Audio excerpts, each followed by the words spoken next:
อันมองท่าสีนี่จะป้าไปใส่นี่แต่ว่าที่อันจะตอกนั่นแหละฮะจะตอก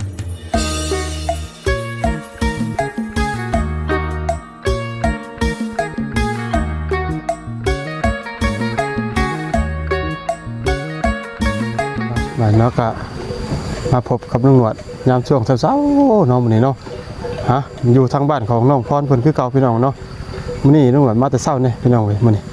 เพราะว่าฟ้าฝนอากาศสิตกฝนตกไปปล่อยแล้วพี่น้องเว้ยตอนนี้เนาะตกแบบเมื่อคืนนี่อาจจะนักพี่น้องแต่ตอนนี้มันตกแบบบ่แห้ง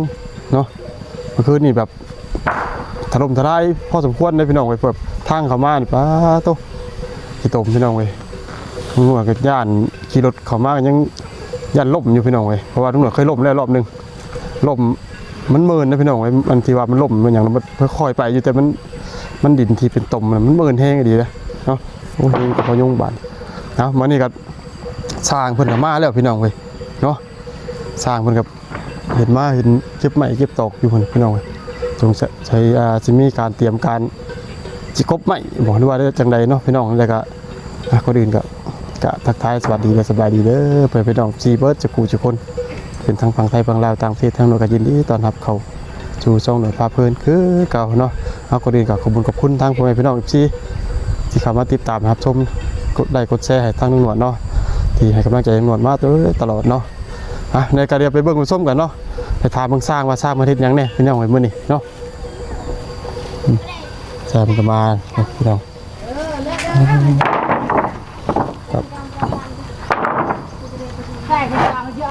มันมืดเนี่ยเนาะกล้องมันนี่พี่น้องเป็นอากาศมันบ่โปร่งใสมันเป็นแบบคึมเนาะ สร้างอาจจะมาผู้เดียวตามเบิ่งเนาะสบายดีได้เด้อโดยกระดองมันไปเท่าเด้อมาคนเดียวเนาะอีกคนหนึ่งยังบ่ทันเข้ามายังโอ้อีกคนหนึ่งคอยตามมาหลังเด้อมาทำหน่อยเขากับมาซอยอีกพี่น้องเลยอันนี้ลูกมือสร้างที่ว่าสร้างในอนาคตต่อไปเป็นไปได้เนาะ มันบอกว่าเนี่ยได้เนาะสร้างเนาะเป็นกับสร้างนี่ก็คิดว่าจะได้เป็นสร้างเพราะเนาะสร้างเป็นลูกน้องเขาจะเมื่อยแล้วด้วยน่ากลัวจะได้เป็นสร้างดิเนาะสบายดีดูเด้อโดยนี่ก่อนเพื่อจะได้เป็นสร้างไม่ได้ธรรมดาเนาะ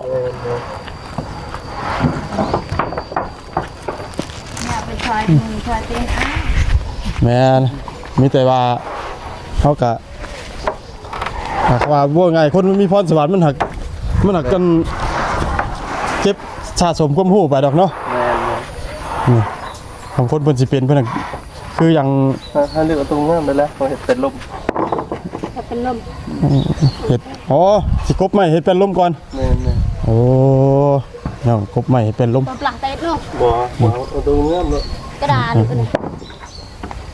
ก็เป็นลมก็เป็นไม่หลังไม้นี่ร้อยขนาดเราสร้างเนาะแบบผมมีแมงมีอย่างเลยไม่แบบอย่างดีเลยสมราคาเพื่อนนี่ล็อกพี่น้องเลยลงเลยด้วย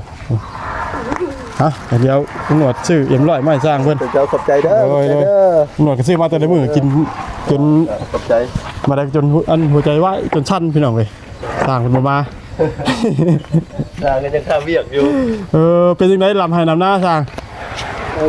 ยังเป็นดำมันจันนี่แหละเป็นวันสีดำโอ้มันจันอ๋อเริ่มมันจันเนาะเดือน8เลยเนาะเดือน8มูผู้เลี้ยวเราก็มีอะไรสั่งเลยแมนเพิ่นพอแล้วเวลาขึ้นไปเอากระสบะให้ดูกระสบะจะถูกไหมติดไม้สั่งก็มูแล้วว่าเจ้าของหากใครอยู่ในเฮือนเจ้ามีจะคนที่ดำให้ดำนานบุมีแล้วเพราะว่าคันนั้นกับมิเตอร์จ้างเอาแหละโอ้จ้างเนาะจ้างแต่นอกจากแมนมีอยู่แบบออกเพื่อนต่างอยู่2คนผัวเมียนี่บ่ยังอยู่น้ำพออยู่ดอกแต่ว่าบุมีคนในเฮือนอย่างเดียวคนโบราณแมนเพราะว่าน้องก็เพิ่นก็ไปเวียกเพิ่นว่าไงก็ที่ว่ายังเป็นครอบครัวน้อยนะจ๊ะแมน ทั้งน้องแซนน้องสาวก็เพิ่นไปเอาลูกเอาผัวมันเลยเด้ ต่างคนต่างมีครอบครัว แม่นก็เลยคอยยังอยู่นำพ่อก็บ่มีไฟเนาะ โอ้อันเจ้าอยู่บ้านไหนนะ บ้านเทิมน้อยนี่เด้ เจ้าอยู่เทพน้อย โดย ก็ถือว่าคิดว่าสร้างเพิ่นมีแบบเป็นครอบครัวใหญ่บ่ได้เป็นเนาะ แม่น เป็นครอบครัวที่บ่ถึงหนาว่าใหญ่เนาะแบบ แม่น พอ แม่น แบบมีคนเด็กหน่อยเนาะ แม่นคือว่าบ่มีผู้ช่วยปานนั้นแล้วบ่มีผู้ช่วย สิ มีแต่ว่าเฮาโลดเป็นรัก อ๋อ ครอบครัว เป็นสารักในเฮือนเลย แม่น อ๋อเนาะสู้ๆจ้ะ จ้า เห็นกับลุงหนวดก็ยังทานลุงหนวดแปลงเช่นเนี่ยกันแล้วเด้ แม่นคือกันนั่นแหละ ขนาดอันไปใส่ปุ๋ยหน้านี่อันลุงหนวดมาปุ๊บบ่มีคนไปใส่ แม่น เพราะว่าเมียลุงหนวดนั่นเพิ่นมีลูกน้อยเด้ แม่นอันนี้คือกันแหละลุงน้อยแล้วนี่ ลุงน้อยก็เลยบ่ได้ไปทางใด แม่นมีลูกน้อยสองมากก็เพิ่นเบิ่งงัวเบิ่งควายนำแน่ อันนี้ก็อีพ่อกับเราก็เลี้ยงงัวนั่นแหละ อ๋อ มีแต่ท่านแบบนั้นเมียคอยไปเวียกอะอีแม่เราก็เอาลูกคนนั้นแหละ ค่ะ เมิดเลย แบบว่าผู้หนึงเอากับผู้หนึงเฮ็ด แม่น บ่ได้เฮ็ดแบบพร้อมหน้าพร้อมตากันเนาะ แม่น ยกตัวอย่างอ้ายมาจากซี่ก็เฮ็ดผู้เดียว แม่น อ๋อ เพราะว่าลูกก็ยังน้อยได้พวกอันนั้นน่ะยังน้อยๆ2 ถ้าว่าเป็นงานไทยให้ไทยหน้านี่ มีแต่จ้างเขามาช่วยเนาะเฮาเฮ็ดผู้เดียวเฮาก็เฮ็ดบ่ได้ ทั้งนั้นก็ฟ้าวทั้งนี้ก็ฟ้าว แม่น เป็นเมื่อวานมาชื่นนี่ก็เอาเขามาช่วยคือว่าเพิ่นอยากให้แปลงรถนำพวกก็จ้างเพิ่นนำ โอ้ บ่ไปช่วยค่อยคันอยากให้ค่อยแป้งให้ว่าซั่น แต่บ่ค่อยก็คือว่าแล้วเนาะเฮาคนผู้หนึงผู้เดียวอยากเฮ็ดเวียกอยู่พุ่นแน่เฮ็ดเวียกอยู่พุ่นแน่ค่อยบ่มีเวลาว่าซั่น โอ้ยแม่ว่า คือยกตัวอย่างเฮ็ดเทือนนี่เนาะทั้งนี้ก็คือว่าง่ายกับถ้าว่าเร่งบ่มันก็เร่งอยู่หน่อยนึงเนาะ แม่น ก็ต้องอยากให้มันแล้วไว้แน่เนาะ แม่นๆ มาทางนั้นก็กล้าก็เริ่มใหญ่ระบาดนี้ แม่น โอ้ยเนาะกับเฮิงแล้วก็สร้างเนาะบัดเนาะ จ้า ผ่ากบใหม่กบ มีแต่ว่าเฮาสิกบเป็นล่มเนาะเป็นล่มเด้อเฮาก็ทาซีเมียน โอ้ ทาซีเมียนคือทาให้ซีแห้งเฮาก็กบเป็นปูนี่เลย ผักชีชื่อมาได้บ่ แม่นเพื่อว่าคือว่าทางเอ้ยมันแบบว่าเพิ่นซื้อมาให้แล้ว ถึงแล้ว โอ้ชื่อได้บ่ชื่อมื้อใดน่ะ เนาะหวานนี่ ว่านี่ใครชื่อมา บอลี่ อืม โดนลูกเพิ่ม ชื่อมันเป็นลมนี่ใส่จักแผ่นจ้ะ เอาเมื่อนี่2อันนี้ก็นี่อะไร8เม็ดมันก็ ทุกที เบอร์8เม็ดปลายบ่เบอร์7เม็ดปลายนะเพิ่นก็บ่ลืมนะคือว่า7 เป็น 7 นี่ เม็ด มัน ปลาย แผ่นหนึ่งจักเม็ด แผ่น4เม็ด โอ้ก็ เบอร์ละ2เลยเนาะ แม่น 2 4 6 8แผ่นตัวนี้8 12ตีว่า12แผ่นเนาะ แม่น เนาะ12แผ่น 14พุ่นแล้วเนาะ 14ว่ะทั้งอันนั้นเนาะ เด้ทางหน้าเด้ เดี๋ยวทั้งหน้ามองนั่น คือว่า14แผ่น 14แผ่นเนาะ แม่น เป็นลมพี่น้องเว้ย เป็นลมเป็นทรายมันก็อันเดียวเลย 14แผ่นเนาะ แม่ ครับเผื่อขอยันกลัวได้เดือนมีต่ออันแบบขนาดนี้เนี่ย ก็เบิ่งตามสภาพนั้นเนาะก็บ่ต่อดอกแบบอันนั้นลุงหนวดบ่ต่อดอกเพราะว่ามัน7เม็ดปลายนึงเด้อัน8มันตก8เม็ดเด้ โอ้จะเม็ดปลายยังบ่ แม่น เดี๋ยวมีแต่ทั้งนี้แล้ว8เม็ดเนาะ แม่น ทั้ง อันนี้แหละ ทั้งเงิน8ความตัวนี้8เม็ด คือมันจะยาวกว่าเด้คือว่าบ่ฮอดนะ8เม็ดนะคือว่า7เม็ดปลายนั่นแหละมันจะปานเดียวเด้ เฉลี่ยแล้วก็14แผ่นคือจะบอกเนาะ แม่นมันจะปานเดียวเด้ เลย เพราะว่าเฮาแทกตัวนี้มันหลุดลื่นเนี่ยประมาณ10เซนนะมั้ย10เซน9เซนนั่นแหละ ถ้าเสียได้ว่าพื้นไผ่เจ้านี่ ก็ยังสิปาดได้เฮาสิเฮ็ดผู้เดียวได้บ่ว่าสิปาดอันนั้น8ปาดสิปงอันนั้น8นี่เด้ โอ้ เพราะว่าเฮาตั้งสบายเลยเฮาบ่ได้ใช้อันนั้นกดจับให้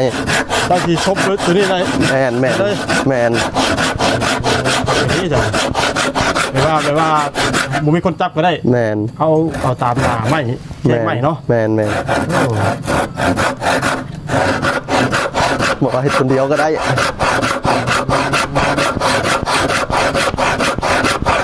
ใช่พี่นั่นสำนักมาเนาะ แม่น ว่านี่ถ้าเมียเป็นหมอหาหมอเหรอ แม่นได้ยินเพิ่นว่าอยู่เมื่อวานนี้ สั่งมาดำเนินการพี่น้องหลังจากที่เพิ่นหาหน้าหาตาไปหลายมื้อพี่น้องไปมาครบ8ล้มเนี่ยแต่8มันล้มก่อนแล้วถ้าสีตามไว้แล้วก็ตามด้วยกบแป้นปู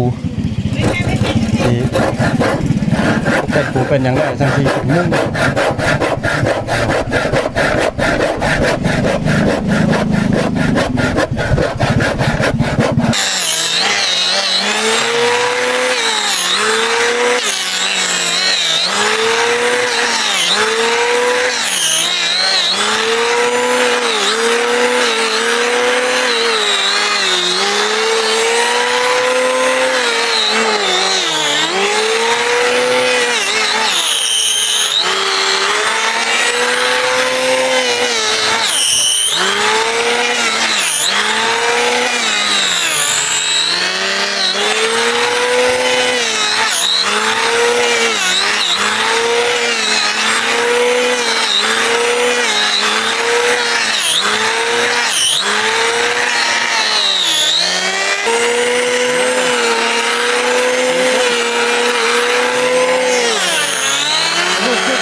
เรากินก็ได้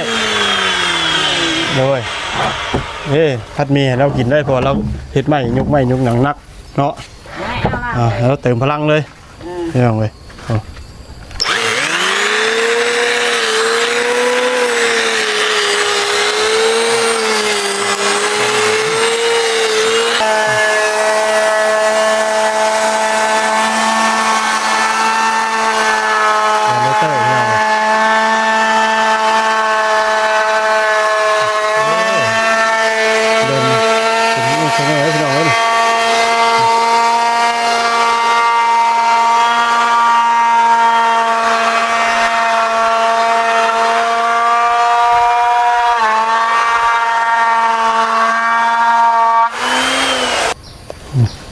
เอามือกล่องเข้าบานพี่น้องนะ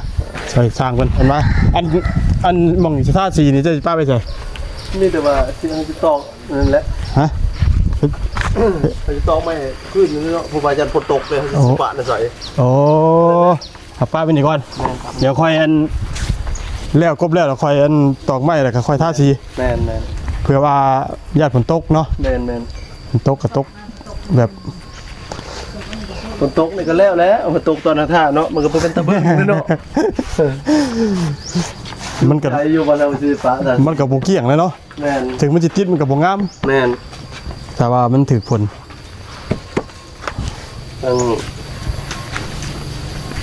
ตกนี่ตอนแรกไงตกแม่นมือ ก็สิไปปะอยู่ใส่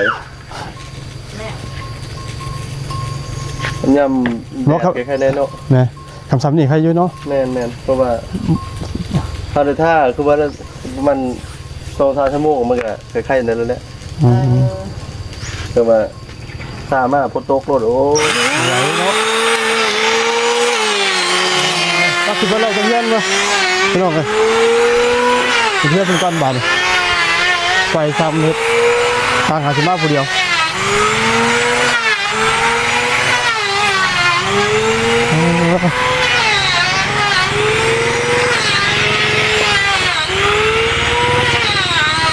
อึ๊บนะไปมามือกล้องเขาพี่น้องเลย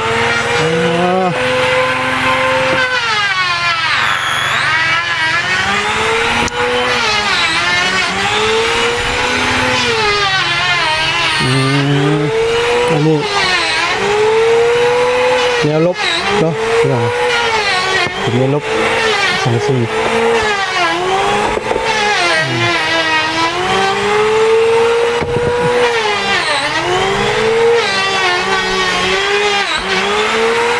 ใช่แล้วนึงก็เป็นล่มไปแล้วเหมือนกันที่สร้างมันผ่านในฐานที่2นะฐานที่2แผ่นเนาะเป็นยาวเป็น2แผ่นพูดกับ2พูดกับ2 4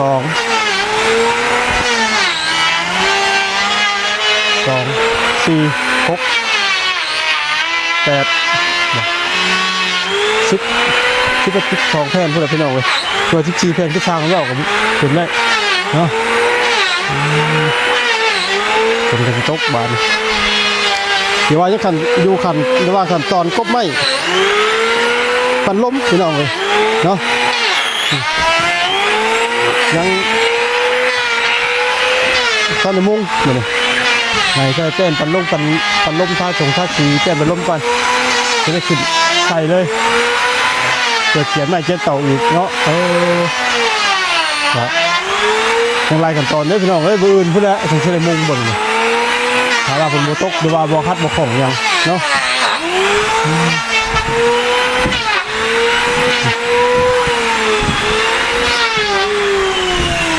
นี่อีกเดี๋ยวนี่กัน1 2 14แผ่นเนาะเดี๋ยว14แผ่นคือสร้างของเราพี่น้องใครดอกแผ่นกันมีแต่แผ่นงามเป็นไงหนาโอ้แน่นเท่านี้พี่น้องเลยมองเนาะ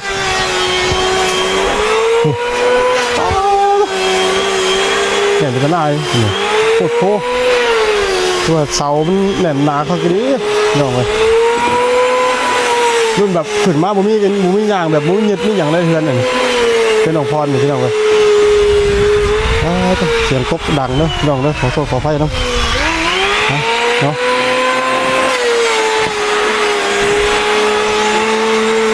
อุปกรณ์เพิ่นคุ้มไว้พี่น้องแต่มันตกอีเปียเสียงพลนี่บ่เดี๋ยวฝนตกมันหัดส้นตารางมาด้วยไปลงครับ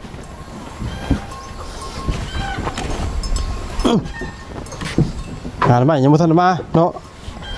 น้องพรมันกับพี่น้องเลยมาแต่สร้างเพิ่น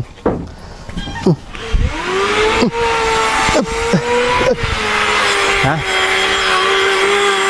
ใจกระจาย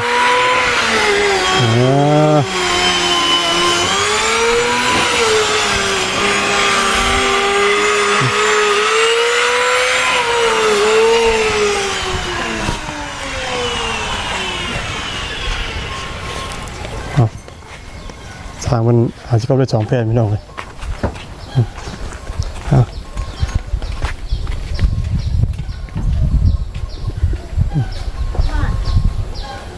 พี่น้องก็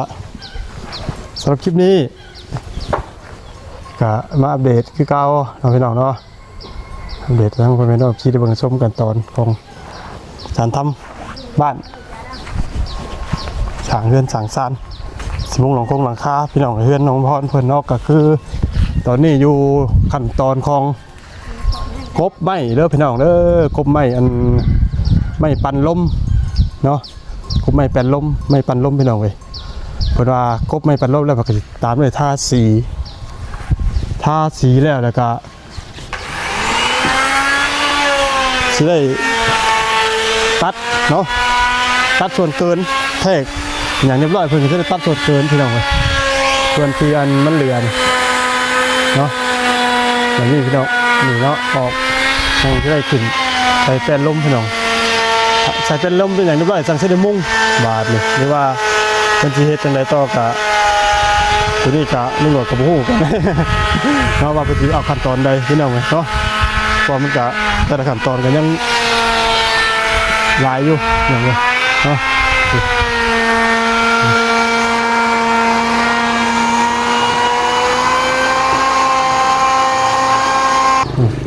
ลองสองพี่น้องเลยให้2 แผ่นเล่นได้เตอร์เรียบร้อยแล้วจากนี้ก็จะได้ท่าสีกี่บาทนี่ท่าสีนี้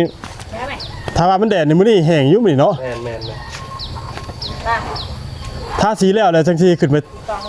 แทกบ่องส่วนเกินน่ะจังที่ตัดได้เนาะ แม่น อืมเอา cháu เอา on trả với non เนาะสารบคลิปนี้หน่วยจะได้ขอจบคลิปเพียงแค่นี้กันเด้อพี่น้องเนาะน้องพรเพิ่นก็ยังบ่ได้มาแต่หาหน่อไม้พี่น้องเลยเนาะหาสิมาแต่สร้างเพิ่นพบไม้หาสิได้2 แผ่นพี่น้องเลยสร้างผู้หนึงเพิ่นก็ยังทันได้มา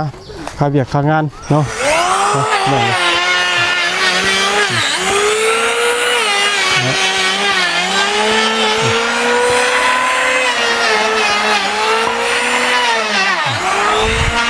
เอาเนาะสำหรับคลิปนี้ลูกหลานก็ขอจบคลิป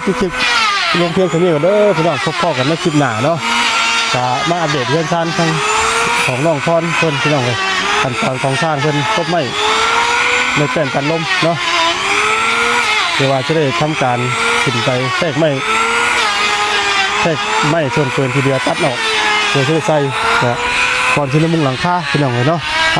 ตอนนี้ขอบคุณทั้งพ่อแม่พี่น้องอีก4 เบิดปู่ทุกคนเนาะที่สามารถติดตามนะครับต้นนั้นให้กำลังใจกับทางหนวดผมร่ำรวยๆเพียงฝังเด้อปู่ทุกคนเนาะสำหรับคลิปนี้สบายดี